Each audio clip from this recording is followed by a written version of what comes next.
कुर्मी विभाजित है, क्योंकि 100 साल से कुर्मियों को महतो, ओहदार, थानदार, दीवान, चौधरी, आप देखिएगा करीब 14-15 तरह का टाइटल लेके कुर्मी और ये बांटा गया है। अब यहाँ बैनर में देख रहे हैं कि यहाँ कुर्मी शब्द लिखा गया है और गांव से जो बैनर आया है उसमें कुर्मी और कुर्मी लिखा गया है। तो आप इसके माध्यम से देख सकते हैं कि अभी भी हम लोग को समाज को एकजुट करने की बहुत ज्यादा आवश्यकता है। इस बैनर के माध्यम से, शीतल जी के माध्यम से प्रयास किया गया कि एक शब्द जो हमारा मूल शब्द है कुर्मी, उस पर हम सहमति बनाए। इसके लिए यह रैली आई। शीतल जी तो खुद भी कुर्मी और कुर्मी दोनों लिखते रहे। यही दबाव है, क्योंकि मैं आदिवासी कुर्मी समाज का केंद्रीय महासचिव, आदिवासी कुर्मी समाज का, हाँ, आदिवासी कुर्मी समाज का केंद्रीय महासचिव, हम लोग समर्थन इसलिए हम लोग दबाव यही बनाते शीतल जी पर, अगर आप ऑब्लिक रखिएगा तो हमारे एक भी लोग यहाँ पर शामिल नहीं होंगे।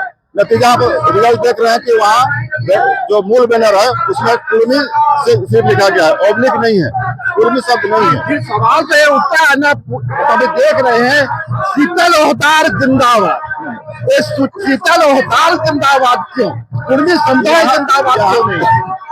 यहाँ देख रहे होंगे मंच संचालन का व्यवस्था को आप देख रहे होंगे कि अभी एक खाली शीतल ओहदार जिंदाबाद वहाँ नहीं हो रहा है, वहाँ और भी जिंदाबाद हो रहा है। संचालन आप कुर्मी महासभा के आदिवासी महासभा, कुर्मी आदिवासी महासभा के महासचिव, आपको उस मंच पे स्थान क्यों नहीं मिला? देखिए, हम लोग मंच पर स्थान, हम जो संगठन बनाए हैं मंच पर स्थान पाने के लिए नहीं, अपने समाज को बिगड़ी हुई व्यवस्था को सुधारने के लिए, और जहां से हम व्यवस्था को सुधार पाएंगे हम वहां पर ही उपस्थित रहेंगे। क्योंकि हमारे आम लोग मूल बात को नहीं जानते हैं, मंच वाले लोग तो बिगड़े हुए है ही। मंच वाले लोग अगर सही रहते तो हमारा इतना MP, MLA या जो भी राजनीतिक मंच पर हमारा नेतृत्व कर रहा है वो हमारा कुर्मी समाज को समझ ही नहीं पाया। इसका मतलब मंच पर जो लोग हैं वो भी उसमें भी बिगड़े हुए लोग हैं। देखिए, मेरा नारा जय ग्राम का है, मंच पर ज्यादातर लोग जय श्री राम का नारा लगाते हैं। अभी तक अब जय ग्राम का नारा वहां नहीं सुनाई पड़ रहा है। आपका नारा जय ग्राम का है और मंच पर जय श्री राम। दोनों में भेद है। हम हिंदू नहीं है, लेकिन मंच के ज्यादातर लोग हिंदुत्व का समर्थन करते हैं और उसका हम लोग विरोध करते हैं, इसलिए मंच से नीचे हैं। कुर्मी समुदाय हिंदू है या आदिवासी है? हम आदिवासी हैं, हम हिंदू नहीं हैं। पर मंच पर जितने चेहरे हैं आप जानते हैं कि वे तो सब हिंदू धर्म के धर्मवाहक हैं। 100 साल तक विभिन्न संगठनों के माध्यम से, विभिन्न राजनीतिक नेताओं के माध्यम से ये हमारे बीच में भ्रम फैला दिया गया कि हमारे लोग अपना असल चीज से दूर चले गए। असल चीज क्या है? कुर्मी समाज वास्तव में खुद नेतृत्व करता है, किसी के नेतृत्व के आगे आप देखते हैं झारखंड सरकार भी करीब सैकड़ों जातियां हैं जिसमें एक जाति के नाम के बगल में महतो शब्द लिखता है। यानी झारखंड सरकार भी और केंद्र सरकार भी हमको महतो मानती है। महतो कौन? जो माननीय व्यक्ति है, जो हमारे जाति के साथ सबने जो मूल शब्द है वो महतो है।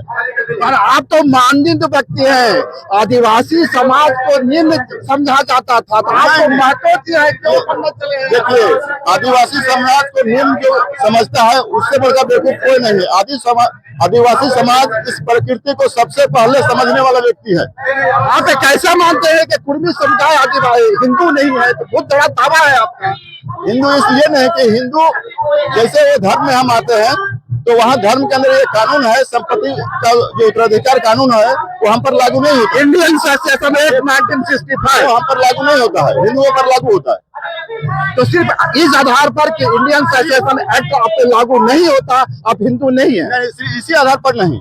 हिंदू का जो एक तरह से देखा जाए तो मार्गदर्शक ब्राह्मण होता है, लेकिन कुर्मियों का मार्गदर्शक उसके घर का बूढ़ा होता है। वो अपने बुजुर्ग के हिसाब से वो चलता है, न कि ब्राह्मणों के हिसाब से चलता है। और रामटाल चौधरी इसी राज्य के 5 बार के सांसद हैं और वे कहते हैं मैं सनातनी कुर्मी हूँ। क्योंकि रामटाल चौधरी जब से पैदा हुए तब से उनके पिता ने उनको क्षत्रिय बनाने के लिए ही पैदा किया। मैं इसी बात पे आ रहा था। कुर्मी समुदाय की ओर से बहुत पहले से, मैं समझता हूँ 1932-33 से, 1928 से मैं वही लमसम कराता 1930 के आसपास से क्षत्रिय होने की दावा किया जाता रहा है। तो कहाँ क्षत्रिय होने का दावा, कहाँ आदिवासी होने की बात, कंट्राडिक्शन नहीं है। ये सिर्फ कुर्मियों की तरफ से नहीं हुआ। आप देखे होंगे कि यहाँ मुन्ना भी सिंह लिखाता है, मांझी भी सिंह लिखाता है। जयपाल सिंह होते थे, जयपाल सिंह मुन्ना नहीं होते। हाँ, तो ये सिंहकरण, ये क्षत्रियकरण सिर्फ कुर्मियों का नहीं हुआ, ये जितने भी आदिवासी समुदाय के लोग हैं सबके साथ ये हुआ है। इसके पीछे क्या हो सकता, वजह क्या हो सकती है? क्यों एक बड़ा तबका जिसकी जड़ें प्रकृति थी, जो प्रकृति का पूजक था, जिसकी अपनी जीवन पद्धति थी, अपना धर्म था, आखिर वो चाहे आदिवासी हो कुर्मी हो, ये दोनों का हिंदूकरण कैसे हो गए?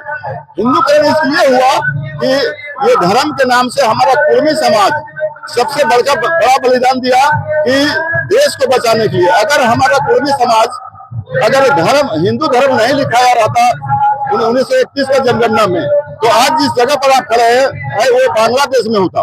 क्योंकि जब देश का बंटवारा लगभग आजादी से 20-25 साल पहले ये तय हो गया था कि देश आजाद होने वाला है और यहाँ अंग्रेज इस देश को छोड़ के जाने वाले हैं, और ये देश का बंटवारा लगभग हिंदू मुस्लिम के आधार पर होने वाला है।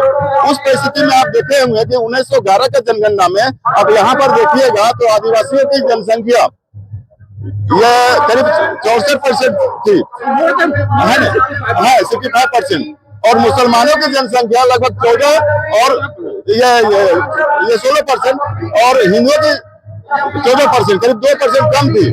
और उस आधार पर इस बात फैक्चुअल है कि उस बात जो यहाँ का आदिवासी समुदाय उसकी आबादी 65 या मोर देन 65 थी।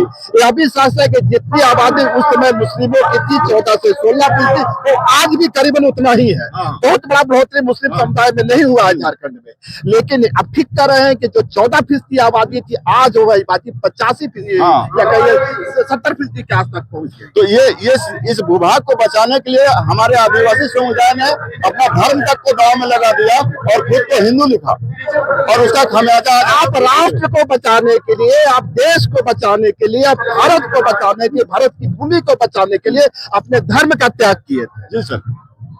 तो फिर आज आपको आदिवासी का दर्जा क्यों नहीं देते? आज हम लोग अपना अस्तित्व, हम दूसरे को रास्ता दिखाते अपना घर का रास्ता भूल गए। नतीजा हम लोग को यह रैली और ये आयोजन और सरकार को बताना पड़ रहा है